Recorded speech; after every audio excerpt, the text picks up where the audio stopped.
Good morning, guys. It looks like China is going to help out their property sector by lowering interest rates at all 6 main Chinese banks starting October 25th. Also, they're going to take on some more debt to help out the sector and let local governments spend more. Okay, so this is happening, guys, which is why I said on this first pullback, right? We know stocks ripped in China, then they pulled back, and that's where I came in and said, this is your opportunity if you want to have some exposure to China, because there's a lot of undervalued plays, and while a lot of people hate it and say they're not going to touch it right now, if more and more money starts moving there, their narrative will change and people will eventually change their mind and follow the herd. That's just how it goes.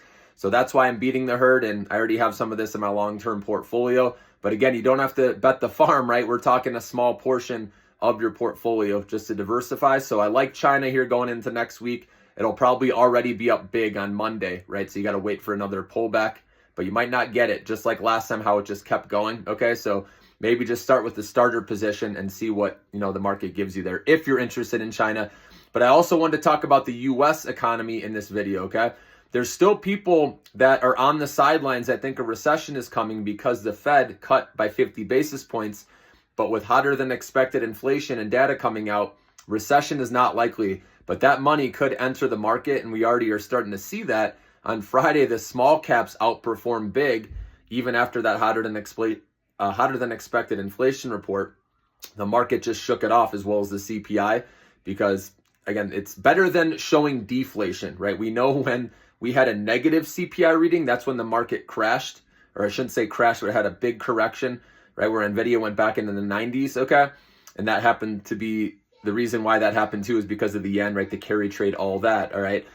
But right now, guys, people are giving our economy the benefit of the doubt, okay? And AI productivity factored in with cost cuts of companies, right? Not having to pay as much for labor because they're using AI now, right? And they're helping their top line revenue because of using AI, right? That's the setup, guys. And with interest rate cuts, already 50 basis points in the economy, a lot of investors are starting to catch on to that, and there's more money that's going to come into the stock market, okay?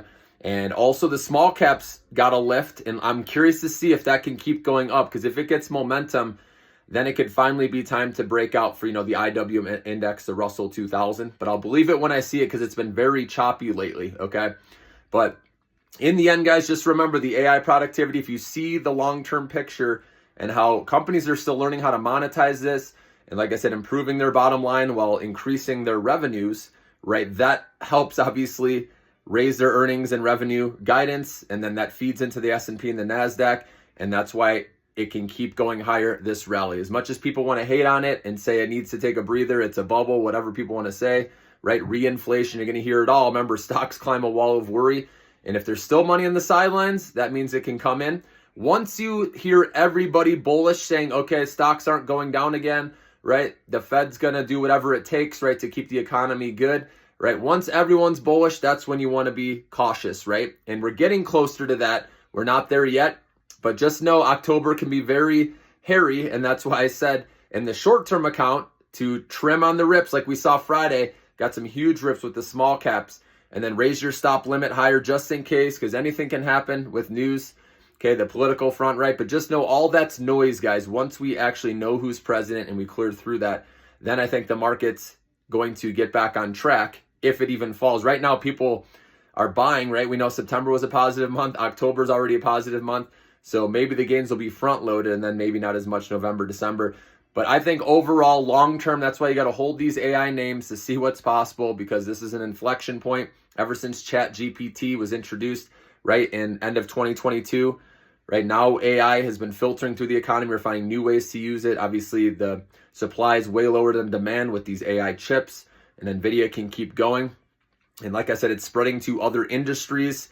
We know robotics. It's very exciting, guys, what's going on. So if you see the big picture and you see how big AI is here, right, guys, it's bigger than the dot-com boom. And we saw what happened to those stocks back then.